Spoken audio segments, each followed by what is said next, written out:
En el corazón del desierto, una sanadora afligida se propone salvar a un guerrero apache herido, un hombre al que debería odiar. En medio del dolor y la pérdida, florece una conexión silenciosa que sana las heridas de ambos.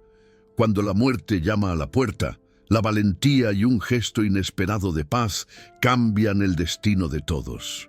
Una historia sobre cómo un equipo de compañeros puede hacer que la vida florezca en el lugar más insospechado. El sol de Arizona derramaba sus últimos rayos dorados sobre el desierto de Sonora, tiñendo el cielo de tonos naranjas y morados que desmentían la brutalidad del terreno. El aire, pesado y vibrante por el calor, distorsionaba el horizonte, transformando los cactus saguaro en centinelas fantasmales. En este inmenso silencio, roto solo por el zumbido de un insecto o el susurro del viento en la arena, la soledad era una presencia física, casi palpable. Era un mundo de belleza salvaje y peligro constante, donde la vida y la muerte danzaban bajo el mismo sol implacable. Cada sombra era un posible escondite, cada sonido una advertencia, y la supervivencia dependía de una vigilancia incesante, grabada en el alma de quienes se atrevían a llamar hogar a este lugar. Isabela Montoya se movía por este paisaje con resignada familiaridad, sus pies encontrando senderos invisibles entre las rocas y las espinas. A sus 28 años, su rostro era el mapa de su vida. Su piel quemada por el sol, sus labios resecos por el polvo y sus ojos oscuros albergaban una profunda melancolía, una antigua herida que nunca sanaba.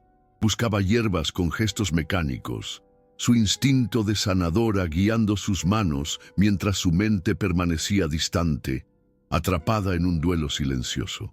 La muerte de su esposo años atrás había construido un muro alrededor de su corazón y ahora vivía en un exilio emocional, cuidando plantas y animales, pero incapaz de tocar su propio dolor. Fue un sonido sordo, un gemido débil casi tragado por el viento, lo que la arrancó de su letargo. Su cuerpo se tensó, su mano se quedó quieta en el aire. El miedo, un viejo compañero en el desierto, agudizó sus sentidos. Tras una formación de rocas rojizas, vio una figura oscura e inmóvil, acercándose con la cautela de un animal salvaje, con el corazón latiendo con fuerza contra sus costillas. Era un hombre, un guerrero apache, reconocible por su ropa de cuero rasgada y su cabello negro esparcido en el polvo. Una oleada de pánico gélido la recorrió. Todas las advertencias, todas las historias de ataques y represalias gritaban en su mente que se retirara, que huyera y lo dejara en manos de los buitres. Su primer instinto fue obedecer a su miedo. Se giró para irse, para borrar esa imagen de su mente.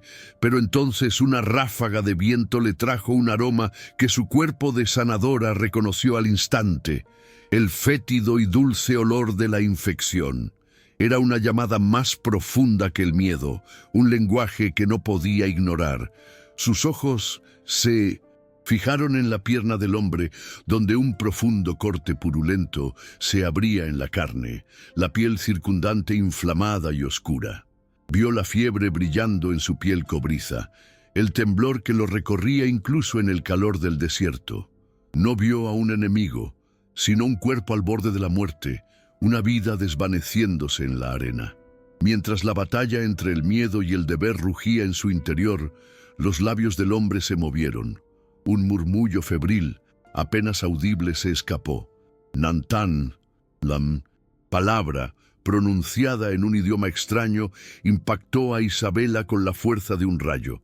Aunque desconocía su significado exacto, líder, protector, la entonación, el sonido, resonó en su alma como el nombre de su difunto esposo, Mateo.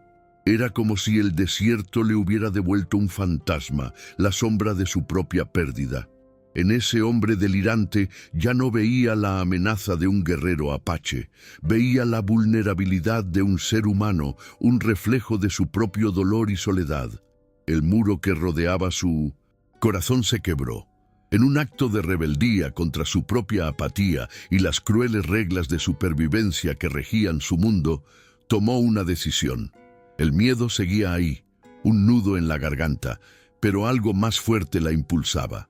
Con un esfuerzo que le exigió todas sus fuerzas, comenzó a arrastrar el cuerpo inerte de Nahuel fuera de la sombra de las rocas, hacia su rancho aislado. Cada paso era una lucha, el peso del hombre una carga brutal, pero también era un paso que la alejaba del vacío que la consumía. No sabía si lo estaba salvando o condenándose a sí misma, pero por primera vez en años, Isabela actuaba por un impulso que provenía de su corazón herido, una decisión que lo cambiará todo. Si esta historia ya te ha tocado el corazón, suscríbete al canal y comenta desde dónde la ves.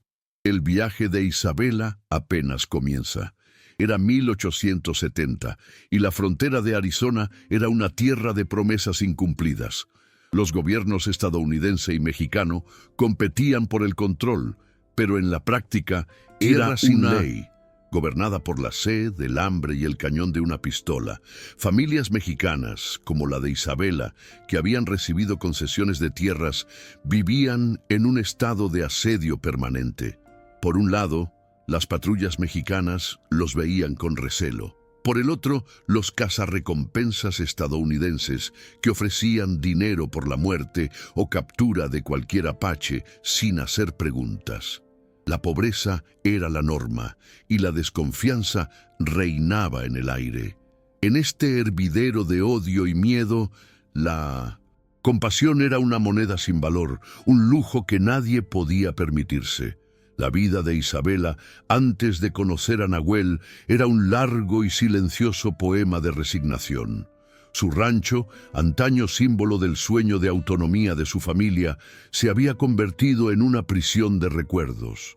Recordaba la risa de su esposo Mateo resonando en las paredes de adobe, la calidez de su mano en la suya mientras planeaban un futuro que la fiebre amarilla les arrebató en cuestión de días. Tras su muerte, Isabela se aisló del mundo. Su rutina era como una armadura. Despertar antes del amanecer, cuidar de los pocos animales, remendar las cercas, trabajar en el jardín. Cada tarea era una forma de no pensar, de no sentir. Era una sombra en su propia casa, atormentada por el fantasma de lo que pudo haber sido. El camino de regreso al rancho fue un suplicio. El cuerpo de Nahuel era un peso muerto, e Isabela, aunque fuerte por el trabajo diario, sentía que sus músculos ardían a cada paso. El sol de la tarde la castigaba, y el miedo le dejaba un sabor amargo en la boca. Cada cactus, cada roca, parecía esconder un par de ojos curiosos. Sabía que si la descubrían albergando a un guerrero apache, sería el fin. Sus vecinos, hombres y mujeres curtidos por la misma tierra, no dudarían en denunciarla. Su acto de piedad era una traición a las reglas no escritas de la supervivencia, un crimen que se castigaría con el ostracismo, o peor aún, con la violencia. Al llegar, lo llevó a la pequeña habitación trasera, la misma donde Mateo había exhalado su último aliento. El aire era denso, cargado de silencio y polvo. Lo acostó en un sencillo catre, y el contraste entre la quietud de la habitación y la tormenta exterior y interior fue abrumador. Por un instante, simplemente lo observó, con el pecho subiendo y bajando trabajosamente. Este hombre representaba todo lo que le habían enseñado a temer. Sin embargo, allí, en su casa, bajo su techo, era solo un paciente, una vida frágil en sus manos. Y al comprenderlo, el miedo dio paso a una determinación fría y firme. Con manos que conocían los secretos de las hierbas, Isabela comenzó su trabajo. Hervió agua, maceró hojas de salvia del desierto y cactus con propiedades antisépticas, creando una pasta espesa y aromática. El aroma llenó la pequeña habitación, una mezcla de tierra, medicina y esperanza. Con una delicadeza que contrastaba con la brutalidad de la herida, limpió la infección. El toque de sus dedos era firme, profesional. En ese momento, no era la viuda solitaria ni la mujer asustada. Era la sanadora, la heredera del conocimiento ancestral, y su única misión era luchar contra la muerte que buscaba reclamar su cuerpo. Mientras tanto, en la oscuridad febril de su mente, Nahuel revivía el infierno. Fragmentos de la emboscada lo asaltaban, el sonido de los rifles, los gritos de sus hermanos, el destello del sol sobre el metal de las armas de los cazarrecompensas. Recordaba el dolor agudo en la pierna, la caída y la visión de su gente dispersándose, obligada a abandonarlo para sobrevivir. El dolor físico era inmenso, pero el dolor del fracaso, del abandono, era aún peor. Estar allí, débil y a merced de una tejana, era la mayor humillación para un guerrero chiricahua. Fluctuaba entre la inconsciencia y breves momentos de lucidez, viendo solo el rostro de una mujer desconocida, cuyas manos lo tocaban con una dulzura que su mente febril no podía comprender. Los días transcurrían a un ritmo lento y tenso. Isabela vigilaba constantemente, cambiando vendas, introduciendo caldo en los labios resecos de Nahuel, controlando su fiebre con el dorso de la mano. La comunicación era inexistente, un abismo entre dos idiomas y dos mundos. Sin embargo, un vínculo silencioso comenzó a forjarse. En los escasos momentos en que él estaba consciente, sus miradas se cruzaron. La observó moverse por la casa, silenciosa y eficiente, y en su mirada no había odio, sino una curiosidad penetrante. Vio la fuerza en su postura, la misma resiliencia que admiraba en las mujeres de su pueblo. Para Isabela, cada día era una tortura emocional. Cuidarlo era como reabrir su propia herida. Los recuerdos de Mateo, que había enterrado profundamente, afloraban. El acto de alimentar a Nahuel, de limpiarle el rostro sudoroso, era un eco doloroso de lo que había hecho por su esposo en sus últimos días. El miedo a volver a encariñarse, a sentir el hilo de la conexión humana solo para que la muerte o la partida lo cortaran, era un fantasma que la perseguía. Cada mejora en su salud era un arma de doble filo, la alegría de su éxito como sanadora y el creciente temor a la soledad que inevitablemente traería su partida. La tensión aumentaba con cada sonido del exterior. El ladrido lejano de un perro, el galope de un caballo en el polvoriento camino, todo paralizaba a Isabela. Su hogar, antaño un refugio de su soledad, se había convertido en una fortaleza precaria, un escondite que podía ser asaltado en cualquier momento. Vivía en constante alerta, espiando por las rendijas de la ventana, con el corazón latiendo con fuerza ante cada sombra inesperada. La presencia de Nahuel la había aislado aún más, transformándola en una fugitiva en su propia tierra. El mundo exterior, con sus prejuicios y leyes brutales, siempre acechaba, una amenaza que se acercaba cada día que guardaba su peligroso secreto. Isabela Montoya fue una mujer esculpida por la misma tierra que la aisló. A sus 28 años, su belleza no era delicada, sino resiliente, como una flor del desierto que insiste en florecer entre las rocas.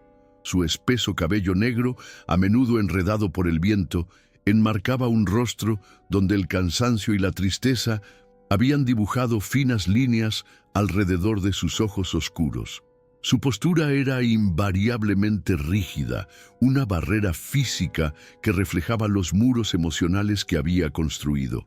Sus manos, encallecidas por el duro trabajo en el rancho, poseían una sorprendente dualidad, una aspereza para domar la tierra y una delicadeza instintiva y precisa para moler hierbas o curar una herida, un don que era a la vez su bendición y su maldición. La historia de dolor de Isabela fue la base de su existencia. El rancho no era solo su hogar, era el mausoleo de sus sueños. Allí había amado a Mateo con la intensidad de quien cree en la eternidad, y allí lo había perdido por una fiebre implacable que se burlaba de sus habilidades curativas. Esta impotencia la destrozó. Salvó animales de mordeduras de serpiente y a vecinos de infecciones, pero no pudo salvar al hombre cuya vida era suya. Desde entonces se vio a sí misma como un fraude. El rechazo que sentía no provenía de la sociedad, sino de ella misma, de un Dios que creía que la había abandonado, dejándola con un don inútil y un corazón vacío. Su mayor dilema interno era una guerra silenciosa que se libraba cada amanecer. Una parte de ella, la sanadora, anhelaba nutrir, sanar, dar vida. Era un instinto tan natural como respirar. La otra parte, la viuda, afligida, veía cada acto de cuidado como un paso hacia el duelo. El amor, para ella, se había convertido en sinónimo de pérdida. Sus sueños de una familia, de risas infantiles llenando la casa de adobe, se habían convertido en cenizas. Permanecer distante, emocionalmente estéril, era su única estrategia de supervivencia. Cuidar de Nahuel era, por lo tanto, un acto de autodestrucción, una amenaza directa a la fortaleza de la apatía que la mantenía en pie. El guerrero apache, llamado Nahuel, rondaba los 30 años, una edad en la que un hombre de su pueblo habría alcanzado la cúspide de su fuerza y sabiduría. Su cuerpo, incluso debilitado por la fiebre y la pérdida de sangre, era testigo de una vida de lucha y resiliencia. Su piel cobriza era un mapa de historias, con cicatrices antiguas que evocaban batallas contra osos, patrullas y otras tribus. Su rostro era anguloso, de pómulos altos y una mandíbula firme que, incluso inconsciente, transmitía una dignidad inquebrantable. Nahuel no era solo un salvaje herido, como lo verían los blancos. Era un hombre con una historia, un pueblo y un honor que ahora yacían heridos junto con su pierna. Su pasado reciente era una herida abierta en su alma. La emboscada de los cazarrecompensas no fue solo una derrota táctica, fue una humillación que lo marcó profundamente. Recordaba el caos, el sonido de los rifles resonando en los barrancos y la angustiosa decisión de su grupo de retirarse para salvar a los más débiles, dejándolo atrás. Chelpat. Peso de este fracaso, la incertidumbre sobre el destino de su familia y compañeros, era un veneno más potente que la infección en su pierna.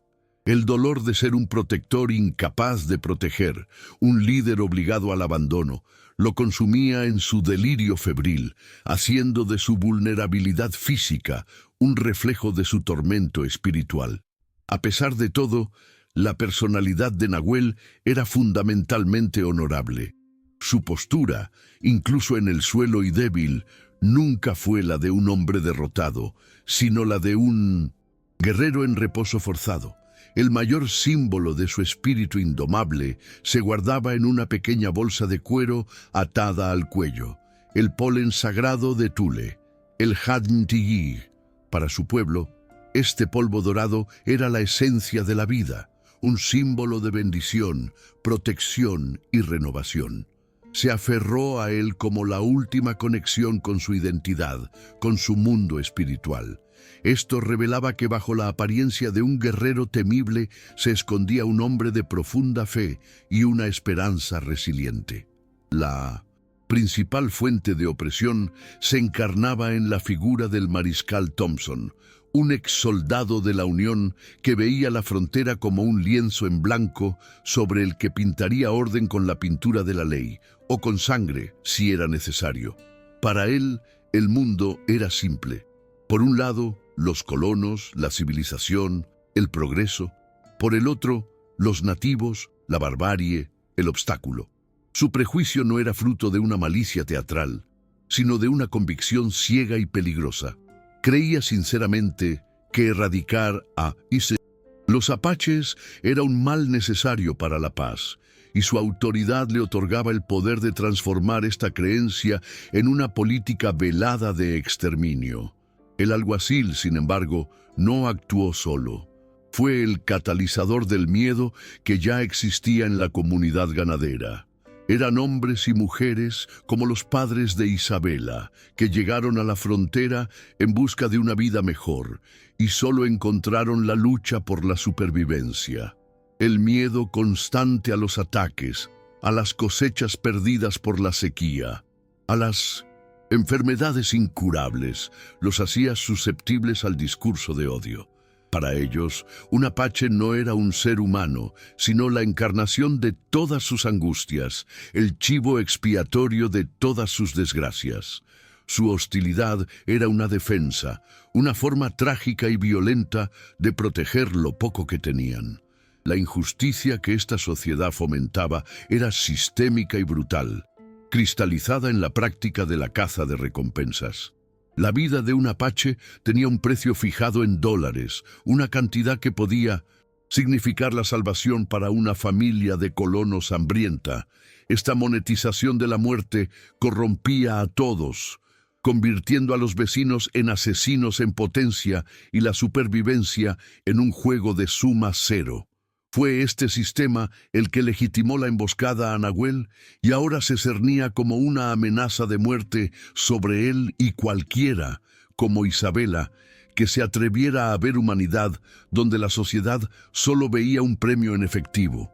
En medio de esta crudeza, la figura de la inocente se manifestó de maneras sutiles y dolorosas. La primera víctima de ese mundo fue la propia Isabela, o mejor dicho, la joven que una vez fue. En sus momentos de soledad, recordaba a una niña de ojos brillantes que creía en el amor y la bondad, que planeaba enseñar a leer a sus hijos y plantar flores en el rancho. Esa inocencia, la creencia en un futuro bondadoso, había sido la primera en morir, mucho antes que Mateo. Cuidar de Nahuel era como encontrar un fragmento perdido de esa joven, un eco de su antigua fe en la vida. La vulnerabilidad de Nahuel también representaba una forma de pureza. Despojado de su fuerza, sus armas y su rol de guerrero, era simplemente un hombre dolorido. Esta condición lo despojaba de toda la amenaza que su identidad apache conllevaba. Para Isabela era imposible odiar o temer la mano temblorosa que sostenía para darle agua, o el pecho jadeando en busca de aire. La inocencia de su necesidad era una verdad universal que trascendía las barreras del prejuicio. Él no era el enemigo, era un paciente, y en ese simple hecho toda la complejidad del mundo exterior se disolvía. Y fue en este espacio secreto y silencioso de la habitación del enfermo donde una nueva forma de inocencia comenzó a florecer. La conexión entre ellos, construida con miradas, gestos y cariño, era pura, inmaculada por los lenguajes de odio que se hablaban afuera. Era un vínculo nacido de la compasión mutua y la necesidad compartida, una pequeña isla de cordura en un océano de locura. Esta frágil relación, casi sagrada en su simplicidad, fue la semilla de algo nuevo, la prueba de que incluso en el desierto más árido, ya fuera de arena o de dolor, la bondad humana aún podía encontrar una manera de florecer. La víspera de Año Nuevo fue la más larga de la vida de Isabela. La fiebre de Nahuel llegó a su punto máximo, y el hombre fuerte que había sacado del desierto era ahora un ser frágil, temblando incontrolablemente en un delirio lleno de sombras y batallas. Isabela luchó a su lado con desesperada tenacidad, aplicando compresas frías, forzando infusiones entre sus labios agrietados y susurrando palabras de aliento que eran más para ella que para él. El aire en la habitación era denso, casi irrespirable, cargado con el olor a enfermedad y el miedo palpable a la derrota. Se encontró una vez más al borde del abismo, librando una batalla contra la muerte que ya había perdido una vez, y el miedo a fracasar de nuevo era una garra fría en su pecho. Entonces, con los primeros tímidos rayos de sol asomándose por la rendija de la ventana, algo cambió. El silencio en la habitación adquirió una nueva cualidad. Los violentos temblores de Nahuel cesaron, dando paso a una calma agotada. Una capa de sudor cubrió su piel, y su respiración, antes trabajosa e irregular, se volvió más profunda y rítmica. Isabela, que dormitaba en una silla, sintió el cambio en el aire y se acercó. Le puso la mano en la frente. Era cálida, pero ya no era la brasa ardiente de las últimas noches. La fiebre había bajado. Una oleada de alivio tan inmensa y abrumadora la invadió que sintió que le temblaban las piernas. No gritó, no lloró, simplemente cerró los ojos y respiró hondo por primera vez en días. Horas después, Nahuel abrió los ojos. El velo del delirio, la confusión de la fiebre había desaparecido. Por primera vez, su mirada era lúcida, presente. Parpadeó lentamente, adaptándose a la tenue luz de la habitación. Su mirada recorrió la estancia, las paredes de adobe, la sencilla mesa con cuencos de cerámica, y finalmente se posó en Isabela, que lo observaba desde el otro lado de la habitación. El silencio entre ellos era absoluto, pero cargado de profunda tensión. Era él un prisionero, un invitado, un enemigo salvado por un enemigo. Era ella su salvadora o su carcelera. Cada uno esperaba, con el corazón en la garganta, el primer movimiento del otro. Desde su catre, Nahuel procesó la realidad. Recordó el desierto, el dolor, el abandono, y entonces destellos del rostro de una mujer, de unas manos tiernas limpiando su herida, de una voz suave en medio de su agonía. Miró su pierna, ahora envuelta en una venda limpia con olor a hierbas. Estaba vivo, y la razón estaba allí, en esa mujer de ojos tristes que lo observaba con una mezcla de miedo y agotamiento. La humillación de su debilidad comenzó a disolverse, reemplazada por un sentimiento nuevo y abrumador, una profunda y solemne gratitud. En su rostro no vio a una enemiga tejana, sino el rostro de la Sun, vida misma, restituida a él. Isabela, por su parte, se sentía paralizada. Ahora que estaba consciente, la dinámica había cambiado irrevocablemente. El paciente indefenso era ahora un hombre, un guerrero apache, y todas sus defensas, todos sus miedos, regresaban con furia. Debería echar mano de la escopeta destartalada que guardaba cerca de la puerta. Debería hablar y, de ser así, ¿qué? Las palabras se desvanecieron. Se preparó para la hostilidad, la desconfianza, quizás incluso su cuerpo estaba tenso, cada músculo listo para reaccionar. La mujer que había luchado con la furia de un ángel para salvarlo, ahora se sentía pequeña y vulnerable ante el hombre al que había salvado. Contrariamente a todas sus expectativas, el primer gesto de Nahuel no fue agresivo. Con visible esfuerzo, se incorporó sobre los codos, con el rostro contraído por el dolor del movimiento. Su mano, aún temblorosa, se dirigió a la pequeña bolsa de cuero que llevaba al cuello. Isabela observaba cada movimiento con el corazón acelerado. ¿Qué había allí? ¿Un cuchillo escondido? ¿Un amuleto? La forma en que sostenía el objeto, con una reverencia casi sagrada, la intrigaba y la inquietaba. El miedo dio paso a una tensa curiosidad. No parecía un hombre preparando un ataque, sino un sacerdote iniciando un ritual. Con dedos lentos y deliberados, abrió la bolsa y reveló un fino polvo dorado. La tenue luz de la habitación parecía concentrarse allí, dándole un brillo sobrenatural. Tomó una pizca con la yema del dedo y, con el brazo extendido, se la ofreció. Su voz, al hablar, era un susurro ronco, entrecortado por la falta de uso, pero cada palabra era clara y cargada de significado. En un español vacilante dijo: para ti, bendición, para la vida. El gesto era sencillo, pero cargaba con todo el peso de su cultura, su fe y su gratitud. No era un pago, era una ofrenda. Ese gesto, esa ofrenda, fue la llave que abrió las compuertas del corazón de Isabela. Años de dolor reprimido, luto, silencioso y soledad autoimpuesta volvieron a inundarla en un instante. Había esperado cualquier cosa menos eso. Durante años, su don de sanación había sido un camino de ida. Ella daba y el mundo tomaba.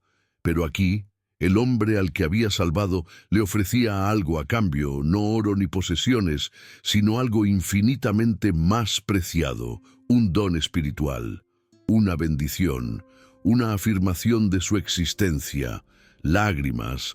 Las primeras en años que no eran lágrimas de tristeza, llenaron sus ojos y corrieron por su rostro cansado. Con mano temblorosa, extendió la mano.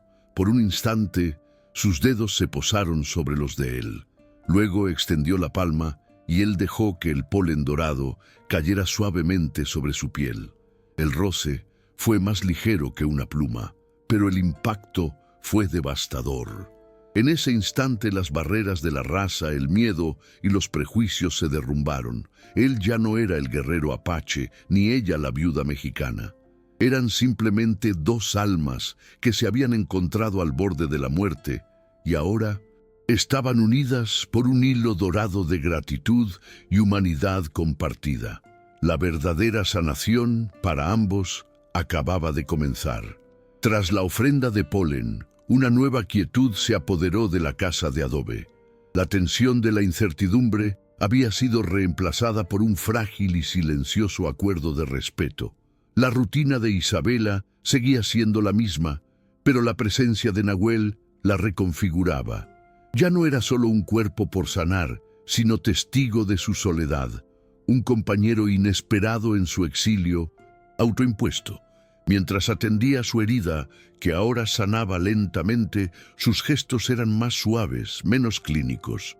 Había una intimidad en el acto, una complicidad que ninguno de los dos se atrevía a nombrar. Ella ya no se sentía simplemente asustada. Percibía una creciente responsabilidad y una extraña calma que su presencia traía consigo. La comunicación floreció en silencio, a través de acciones.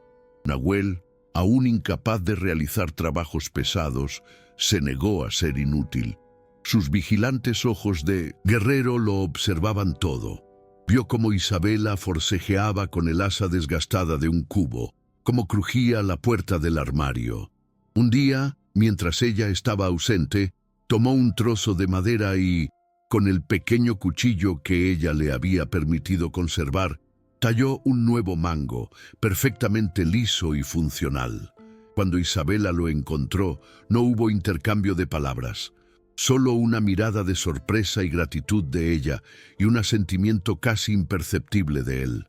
Eran pequeños gestos de cariño mutuo, la construcción de un hogar compartido. La sanación se convirtió en un lenguaje común. Cada cambio de vendaje era una lección silenciosa. Él señalaba las hojas que ella usaba y con su voz profunda pronunciaba sus nombres en chiricahua.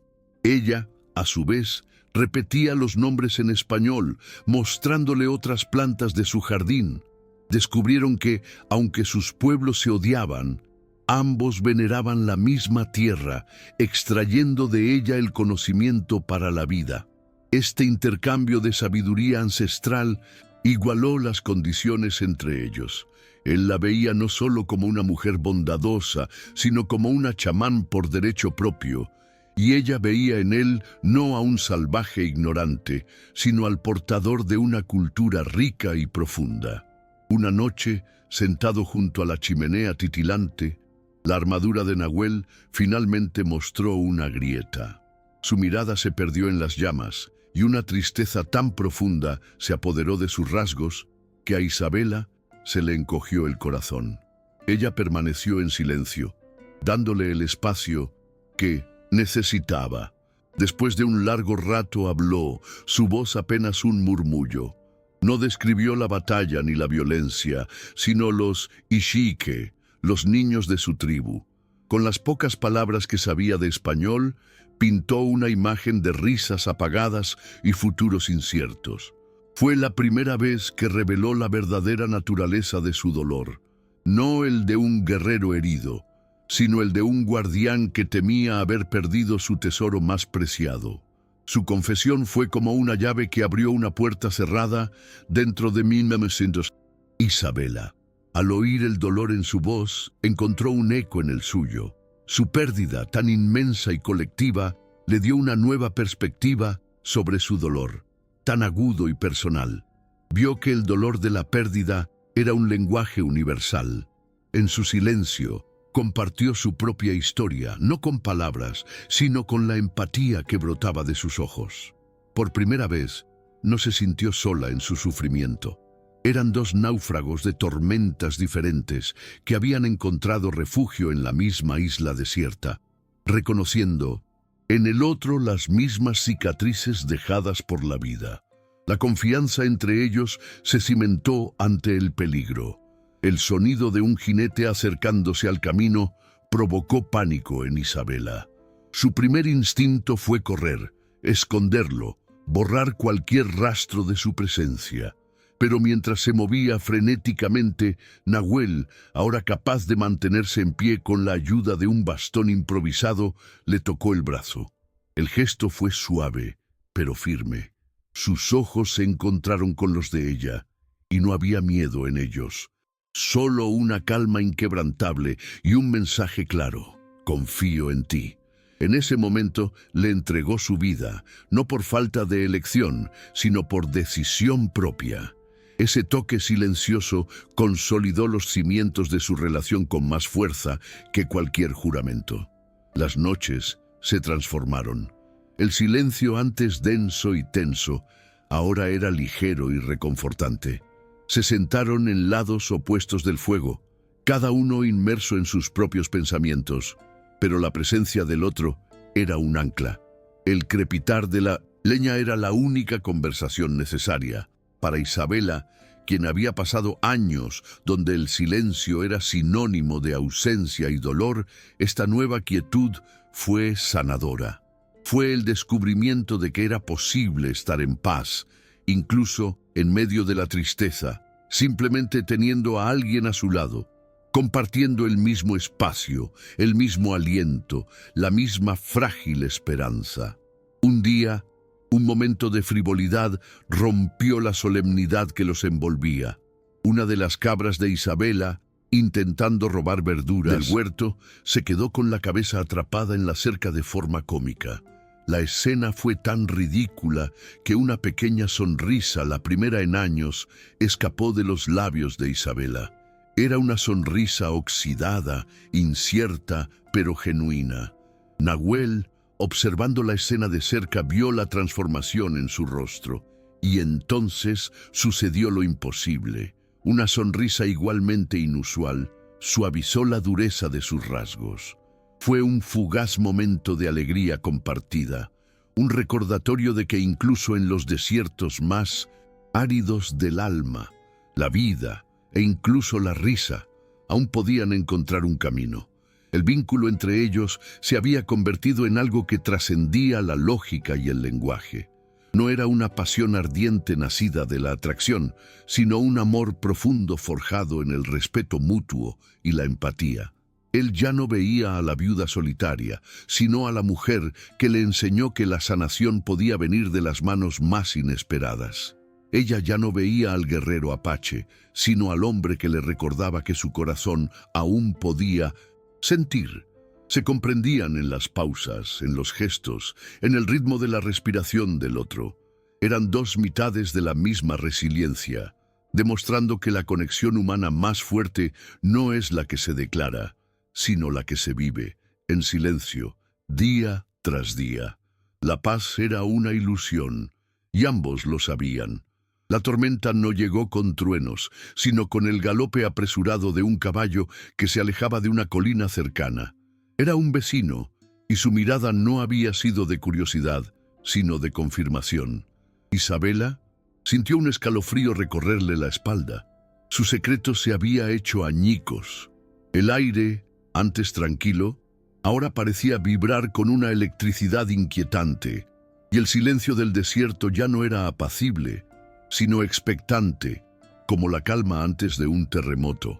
Nahuel, cuya sensibilidad a su entorno era tan aguda como la de un animal salvaje, también lo sintió. Miró al horizonte, luego a Isabela, y en su mirada se reflejaba la sombría aceptación de un guerrero que sabe que la batalla es inevitable. No tardó mucho en alzarse una nube de polvo en el horizonte, dibujando las siluetas de una docena de jinetes. Delante se alzaba la imponente figura del mariscal Thompson, pero detrás no había desconocidos. Eran sus vecinos, hombres cuyos hijos había ayudado a curar, cuyas esposas habían intercambiado recetas con ella en tiempos más felices. Verlos allí, con los rifles desenfundados y sus rostros con una máscara de hostil rectitud, fue una traición que la hirió más que cualquier amenaza. Ya no eran una comunidad, eran un jurado y un verdugo. Nahuel, al verlos, se retiró instintivamente al granero, alejando el peligro de la casa, el último acto de un protector que intentaba proteger su refugio. El grupo rodeó el rancho, sus monturas pisoteando el pequeño jardín de Isabela. El alguacil Thompson desmontó, con el polvo arremolinándose alrededor de sus botas. Su mano se posó con autoridad en la culata de su revólver. Isabela Montoya rugió, su voz cortando el aire como una cuchilla. Estás albergando a un asesino, un fugitivo. Según la ley de este país, eso es traición. Entrégalo ahora y quizás la misericordia te alcance. Los otros hombres alzaron sus armas, con los cañones apuntando al granero, transformando la propiedad de Isabela en un campo de ejecución. La tensión era tan densa que parecía distorsionar la misma luz del sol. El mariscal hizo una señal a sus hombres. «Saquémoslo de ahí». Fue en ese instante, al borde de una violencia irreversible, que algo en el interior de Isabela se solidificó. El miedo que la había paralizado durante años fue incinerado por una llama de pura furia protectora. Ya no hubo más cálculo, ni más vacilación. Con una calma que era la antítesis del caos que la rodeaba, dio un paso adelante, luego otro, cruzando la línea de fuego y deteniéndose justo frente a la puerta del granero. Se convirtió en un escudo humano, su esbelta figura desarmada, una afrenta imposible ante la fuerza bruta de los hombres que tenía delante. «¡Quítate del medio, mujer!», gritó Thompson, desconcertado por su audacia. Los hombres dudaron, con los dedos en los gatillos, pero Isabela no se movió. En lugar de gritar o suplicar, empezó a hablar, en voz baja pero con una intensidad que obligó a todos a escuchar. «Hubo un tiempo en que esta casa era sinónimo de risas», empezó, recorriendo con la mirada los rostros de sus vecinos. «Hubo un tiempo en que yo no era solo una sombra a la que saludaban por obligación. ¿Recuerdan esos tiempos? ¿O acaso el polvo del desierto enterró todos los recuerdos junto con mi esposo?»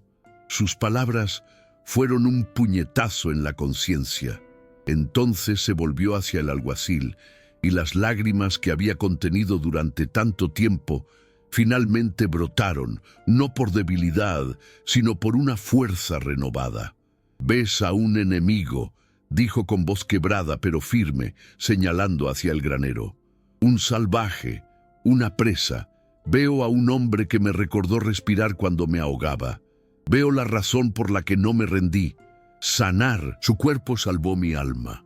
Si lo capturas, no capturarás a un fugitivo. Te llevarás lo que queda de mí».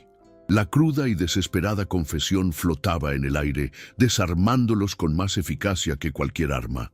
Los rancheros, hombres que entendían el lenguaje de la pérdida y la adversidad, bajaron la mirada, desconcertados. La simple narrativa del bien contra el mal que los había traído hasta allí se había hecho añicos. Ya no eran los héroes de la historia, eran los villanos de la tragedia personal de una mujer. El alguacil Thompson se quedó boquiabierto, su justa furia se desvaneció ante el incomprensible dolor que ella exponía. Había venido para una ejecución, pero se encontró en medio de una confesión y no sabía cómo reaccionar. Dentro del granero, Nahuel había escuchado cada palabra. Su sacrificio, su valentía al usar su propia alma como escudo, lo impactaron con una fuerza tremenda. Ahora comprendía que su vínculo no se limitaba a la sanación y la gratitud. Se trataba de una resurrección mutua. No podía dejar que ella enfrentara esto sola. La puerta del granero se abrió lentamente. Nahuel emergió, no como un guerrero acorralado listo para luchar, sino como una figura de paz. Se mantuvo erguido, con las manos abiertas y visibles, demostrando que no portaba armas.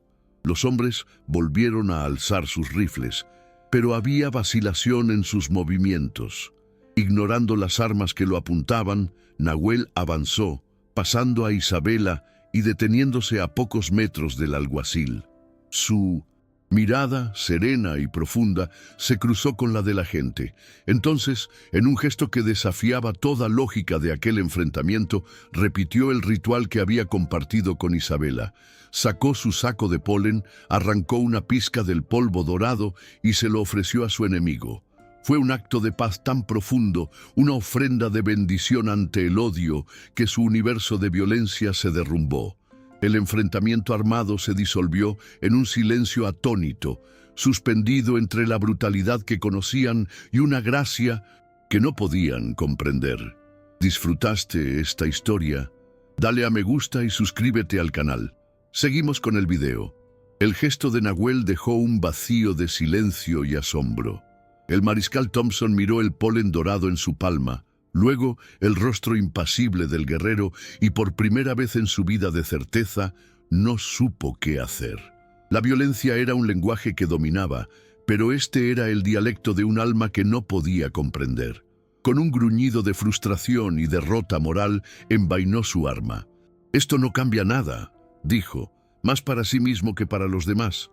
Pero esto ya no es asunto mío». Se volvió hacia Isabela. «Estás sola, mujer. No esperes ayuda de nadie». Y con eso, la milicia se disolvió, alejándose no como conquistadores, sino como hombres profundamente conmocionados, dejando tras de sí una paz confusa y un silencio rotundo. Con el peligro inmediato evitado, una nueva y dolorosa realidad se apoderó de ella. Nahuel se había recuperado, pero no podía quedarse. Seguiría siendo un faro de odio y desconfianza, poniendo a Isabela en constante peligro. El momento de la despedida llegó con la melancólica suavidad del crepúsculo. No hubo largos discursos ni promesas.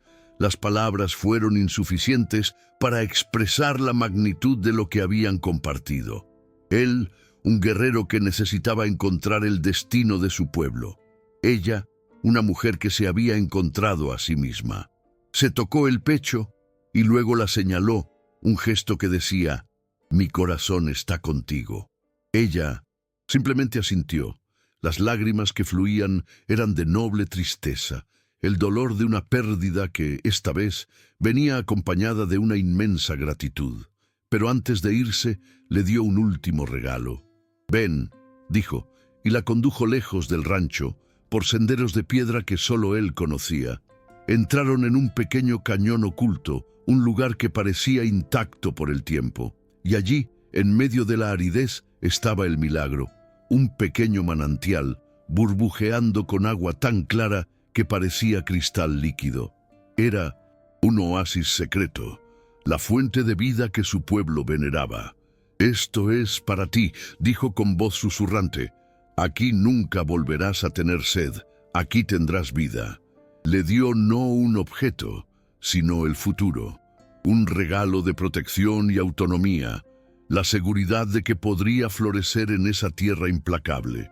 Tras su partida, el silencio regresó al rancho de Isabela, pero era un silencio diferente. Ya no era el vacío de la ausencia, sino la plenitud de la contemplación. Con una energía que no había sentido en Mindus, se puso a trabajar. Canalizó agua del manantial secreto y la tierra respondió a su tacto. Donde antes había polvo, ahora brotaban hileras de maíz, frijoles y calabazas. Su pequeño huerto de hierbas se expandió, convirtiéndose en una alfombra verde que desafiaba la palidez del desierto. El rancho, antaño, un monumento al duelo, se convirtió en un vibrante testimonio de resiliencia. Cada planta que crecía era un acto de fe, una celebración de la vida que había redescubierto. La noticia del milagro de Isabela se extendió, no entre los ganaderos que la habían abandonado, sino entre los desposeídos. Una familia mexicana que huía de la sequía, un pequeño grupo de ancianos nativos americanos que buscaban un refugio. Su rancho, con abundante agua y su generoso dueño, se convirtió en un refugio, un improbable punto de encuentro entre dos mundos. Isabela, la marginada, se convirtió en matriarca, líder silenciosa de una comunidad de sobrevivientes. Compartió no solo su agua, sino también su fuerza, enseñando que la verdadera prosperidad no residía en el acaparamiento, sino en la crianza. Ya no era solo una sanadora, era una constructora de puentes. Al final de una jornada de trabajo, Isabela fue al manantial. El agua corría, clara y constante, como la conexión que le había cambiado la vida. Miró su tierra, ahora fértil y llena de voces, y comprendió la lección más profunda que Nahuel le había dejado. El verdadero coraje no consistía en construir muros alrededor del corazón para evitar el dolor, sino en tener la audacia de derribarlos para permitir la entrada de la conexión. Finalmente, comprendió que el amor verdadero no era el riesgo de más pérdidas, sino la única fuerza capaz de hacer florecer un oasis en el desierto del alma. ¿Encontró alguna vez un gesto de bondad que cambiara una vida? Dona un corazón, si crees que el amor es más poderoso que cualquier riqueza. Suscríbete para leer malas historias sobre segundas oportunidades. Comenta, el amor no es precioso si también crees en la bondad humana. 5 años después, el rancho de Isabela estaba irreconocible. Era una vibrante extensión de verde en medio del ocre paisaje desértico, un testimonio viviente de resiliencia y esperanza. Cerca del manantial, ahora rodeado de frondosos árboles, los niños jugaban. Eran hijos de familias mexicanas e indígenas, y sus risas se mezclaban en la sinfonía de un futuro que una vez pareció imposible. Isabela los observaba sentada en el porche. La dureza de su rostro se había desvanecido, reemplazada por una sabia serenidad. La mujer solitaria y amargada había dado paso a una fuente de vida, tan vital y generosa como el manantial que Nahuel le había mostrado. Una vez al año, en la misma estación en que lo había encontrado, cabalgaba hasta la frontera de sus tierras a una formación rocosa que solo ella conocía. Y allí, en la misma roca de siempre, encontraba su regalo, una pequeña bolsa de cuero nueva, llena hasta el borde de polen sagrado de tule dorado. No había ninguna nota, ninguna señal del donante, pero no la necesitaba. Era un mensaje silencioso que atravesaba el desierto y los años. Era la promesa de Nahuel de que estaba vivo, de que recordaba y de que el vínculo que los unía, un vínculo forjado en el dolor, sellado en la gratitud y bendecido por la valentía, era tan eterno y constante como el desierto mismo.